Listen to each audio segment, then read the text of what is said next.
I just had a blast with the $20,000 you saved up recently after returning from a 7-day overseas trip. My mother-in-law, Isabella, called me with a triumphant tone. Saved money, 20K. What is she talking about? I have no memory of 20K as a freelancer. I indeed have some savings for emergencies, but that's just in my bank account. I don't keep such large sums on hand, and my banking card is right here. Normally, no one else could withdraw such a large amount. Anyway, you did give it to me, so I took it from the sideboard drawer. You guys are rich, it's fine. What I don't understand, but it seems you had fun. Thank you. Count on me for the next time. After leaving these words, the call ended. 20K. What money could that be? This question was answered when Anthony returned home. Ah, so that's what it was. A month later, multiple calls from Isabella came in. I completely ignored them, but when I checked, there were over 80. It's baffling, but it's her own fault. As I was looking at my mobile phone screen, another call from Isabella came in. I intended to ignore it, but eventually answered due to her persistence. Hey, what do you think you're doing? What does she mean? She's reaping what she sowed. Isabella's shrill voice resounded through the room from the mobile phone speaker. My name is Scarlett. I'm a 32-year-old freelance jewelry designer. I want children, but I'm too busy with work. My husband, Anthony, is the same age as me. He originally had a corporate job, but now he supports my work as a manager. When we married, my designer work was still sparse, and we relied on Anthony's earnings. But as I approached 30, my work stabilized, and I needed management for my schedule. It looks tough. Can I help with anything? Anthony, in a decent position at his company and expected to advance bravely, quit to become my business partner. With Anthony's management, we now have deals with famous international brands. Even we as a couple have our troubles. It's Anthony's mother, Isabella, who lives alone at his family home. Isabella believes we're living a luxurious life and often comes asking for money. You always seem to be living so lavishly, I'm jealous. As a jewelry designer, I'm often invited to new product launch parties or dinners with company executives. For me, it's part of my business activities, part of my job. But to Isabella, it seems like nothing more than leisure for us, and she demands the same lifestyle for herself. I want to throw a party for my friend soon. Can you give me some money for it? Of course, I can afford to give her money just because she asks. It might look glamorous, but it's costly, and there are many business obligations I can't refuse. We're not living in luxury. This is all part of our work. Dressed up beautifully, eating at expensive places, I envy you. She says this with a hint of sarcasm. Isabella just doesn't seem to understand. While I keep refusing Isabella's requests, Anthony, being her son, sometimes gives in and hands her money. If giving her a little money keeps her quiet, then it's a small price to pay, he says. For Anthony, it's easier to give her some money than to deal with her interrupting our work. But Isabella's demands only escalate. It's left both of us at our wits' end. I want a new dress for an upcoming gathering I've been invited to. Just the other day, Isabella came over and pestered Anthony. A dress? Wouldn't a two-piece suit work? We've been asked to buy clothes before. There might be cheaper options, but what Isabella wants is certainly not cheap. It's a fancy party. Everyone will be dressed up. I can't be the only one in old clothes. Isabella makes a fuss. I think proper attire, old or new, shouldn't matter. Oh, speaking of dresses, I need a matching bag too, so I'm counting on you with that. Isabella left. Anthony had set up a credit card in Isabella's name because of her frequent money demands, telling her to use it for her expenses. At first, she overspent and got warned by Anthony, but she showed no sign of changing. Anthony asked her to at least report before making big purchases, so she began to tell us what she would buy, but it continued like this. Once she said, I found this beautiful ring and just had to buy it. Sorry for the after-the-fact notice, and the bill was astronomical. If you're going to spend like this, Can you return the card? We can't afford to pay at all. The card was in Isabella's name, but Anthony was the one paying the bills. Isabella seemed to think having the card meant she could buy endlessly. A credit card isn't a magic money dispenser. What you spend must be paid for. Since the money wasn't coming directly out of her wallet, Isabella kept using the card. So Anthony decided to put a limit on her card spending. What the heck? I couldn't pay for my shopping the other day. Why, Isabella stormed in, complaining, "We're struggling with the payments because of your overspending, so we've lowered your monthly limit. It's still enough, right?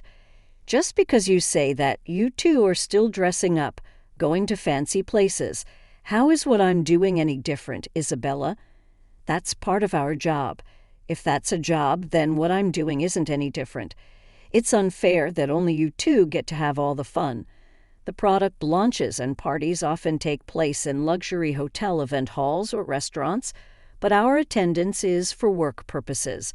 To Isabella, it seems like we're just dressing up and having fun." Still, since putting a limit on her credit card, she seems to have quieted down a bit. Sometimes Isabella comes to our house and seems to complain about something to Anthony, but for a while, life went on without major issues. As the end of the year approached, there was a change in my work. A foreign brand manufacturer approached me with a proposal to expand business dealings by moving our base overseas. I was over the moon with excitement. If this worked out, I could join the ranks of top-tier designers.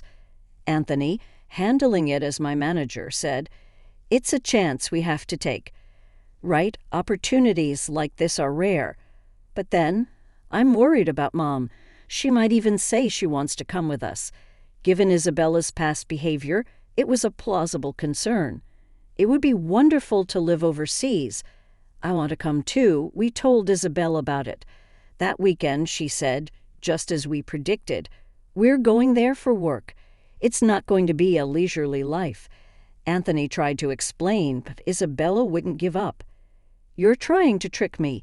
You plan to live even more lavishly there without watching. We're not moving there permanently. We'll come back after our work settles down overseas. You're saying that, but you're planning to leave me behind, aren't you?" Exhausted by this circular argument, both Anthony and I were tired. "Okay, we can't take you with us, but how about we pay for a week-long trip for you instead?" Anthony suggested, worn out from convincing her. "Really? Are you sure? We'll cover your flight and hotel, but the rest is up to you." "Yay, thank you." Isabella left, half happily, but the peace didn't last long. A few days later, while Anthony was busy with the overseas move arrangements, Isabella visited our house. "Hey, Scarlett," she said. "Anthony said that, but I want to shop over there too. Can you give me some money?" "What about the card that Anthony gave you?" I asked, knowing there was a card she was supposed to use. "That's the thing. Anthony finally took it away from me the other day," she confessed. It seemed she had been admonished for overspending and had it taken away.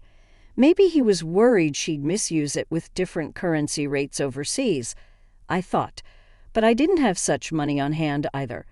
"I can't give you money without Anthony's approval," I explained. "Can you ask him?" she pleaded. "It's no use asking him. That's why I'm asking you." Isabella left, raising her voice. Over the New Year's, Isabella went on a 7-day trip abroad. I assumed Anthony had somehow managed the money. However, upon her return, Isabella revealed an unbelievable truth. The day Isabella returned, I received a call on my mobile. "I'm back, it was so fun." Isabella excitedly shared her sightseeing and dining experiences, even though I hadn't asked. And I overbought souvenirs, couldn't fit them in my suitcase, so I had them shipped from there. "Can't wait for them to arrive." "That's nice," I replied, feeling a bit fed up. "Thanks to the money you saved up, I had a blast." "Thanks." "Saved up money? What are you talking about? I had no recollection of such money." "Sure, I had some savings for business emergencies, but that was in my bank account, and Isabella couldn't possibly withdraw cash from it." "You really didn't notice. You're surprisingly oblivious, despite what she said. I had no memory of it. I found it in your house's sideboard drawer. $20,000, Isabella revealed. $20,000? What money? Why should such money be there? I couldn't imagine us keeping cash at home, especially not such a large amount in a drawer. Confused, I said to Isabella, I'm not sure what money you're talking about, but if you took it from our house without permission, that's theft, even if you're family. Do you understand? That's why I'm telling you now that I used it, Isabella said nonchalantly, unapologetically. I have no idea about this money, but if you took it and used it without saying anything, it's a crime. And if it was something Anthony had set aside for an important deal, it's even more serious, I said, recalling that there hadn't been any disruption in our business dealings or payments while Isabella was on her trip. You two live so extravagantly, so why can't I have a little of that? Think of it as doing a favor for your parent. It's not a big deal, right? Such self-entitled reasoning. It's one thing to take money from her son and his wife, but this is not how someone should act after taking someone else's money. I'm glad you enjoyed your trip. I'll ask Anthony about the money when he gets back, I replied, still unclear about the whole situation. Anthony will understand. After all, I'm his only mother, and $20,000 isn't much to him. All right, I'll pass the message along. I was astounded at Isabella's lack of awareness. Please tell him that. Thanks. With that, she ended the call. Still $20,000 in cash at home. What was the money for, Scarlett? Do you know about the money I left in the drawer that night? Anthony returned home with a troubled look and asked me 10 days ago. I withdrew it from my bank account. It's gone now. It was you keeping such a large sum in a drawer. Didn't you think it was careless? I needed cash immediately for an urgent payment. Do you know anything about it? It can't be that you, Anthony, looked at me suspiciously. No. Today Isabella called, saying thanks for the $20,000, had a blast with it. I didn't understand what she meant. What Mom did, so it was Anthony's money after all. But what was such a large amount meant for? Hey, if it wasn't for a business payment, we've been doing bank transfers for a long time, right? Why cash all of a sudden? I understood it was Anthony's money, but still didn't get the whole picture. So Mom took it without saying, then it's her fault. What do you mean? I was still puzzled and asked Anthony back. Anthony started explaining why he had left such a large sum at home after limiting the credit card's amount. Isabella had secretly been borrowing money from various sources. This included payment on consumer finance cards and credit cards she had secretly opened. When Anthony found out, he took all her cards and prepared the cash to repay Isabella's ballooning debt. Although if I gave her cash, she'd spend it herself, so I planned to pay the institutions directly. A bank transfer would leave a record in our accounts. Anthony didn't want too many records in our bank accounts for the sake of trust with our business partners and bookkeeping. That's why he decided to cash it out and pay individually. Supporting Isabella's overseas trip was like a parting gift, as we wouldn't be able to take care of her like before after moving abroad. So that's what it was. What will become of Isabella now? Debt collection notices and payment demands will probably start coming soon, but since she spent it herself, there's nothing we can do. Anthony said nonchalantly. A month passed, and as I was busy packing for the move, Isabella's calls to my mobile phone kept coming. Anthony had said not to bother with her, but the calls were too frequent to ignore. When I counted, there were as many as 80 almost every day. It was just enough to make me concerned. Just as I was thinking about it, my phone rang again. Isabella, hesitating, I missed the call, but soon it rang again. I ended up answering. Why aren't you answering my calls? Isabella's voice sounded almost like a cry. I'm sorry, I've been busy with moving preparations. What's wrong? I tried to calm down and listen to what she had to say and to hear Isabella's side of the story. It's not just what's wrong. They're asking for money payments almost every day. It's too much. What about Anthony? You contacted him, right? He seems to be blocking my calls. I can't get through to him at all. Scarlett, you're my only hope now. Please help me." I was surprised that Anthony would take such a drastic step with his own mother. If he had paid off Isabella's debts with the money he had prepared, the situation wouldn't have happened. It seems Isabella is now inundated with collection letters from finance companies and consumer lenders. The collection calls are nonstop, and she seems helpless to do anything about it. I had never witnessed such a scene before. It was something I thought only happened in dramas. I'll mention it to Anthony, but I can't say what he'll do. A mother in trouble? It's a son's duty to help, right? Please ask him for me. Okay, with that, the call ended.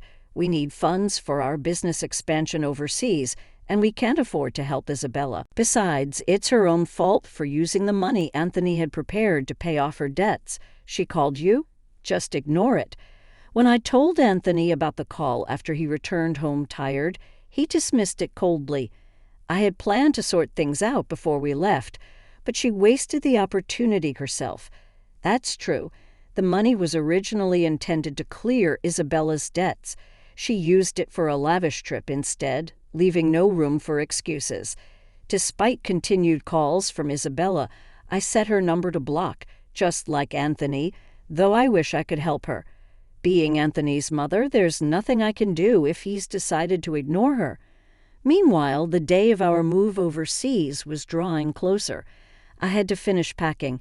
As I looked around the still cluttered room, I thought, apparently, Isabella ended up selling her house to pay off her debts.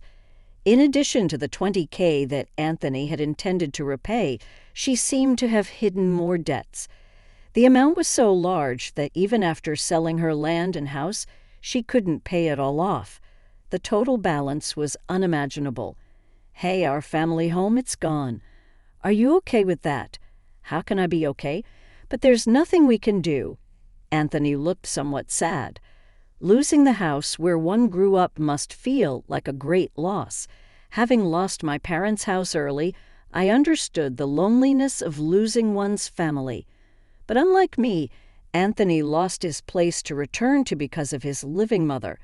I can't even imagine how that feels. Isabella is now living in a cheap apartment, struggling to repay the remaining debts with her part-time job. At her age, it must be hard to find work. I feel a bit of sympathy for her. However, the consequences of her own spending led to this. So she's to blame.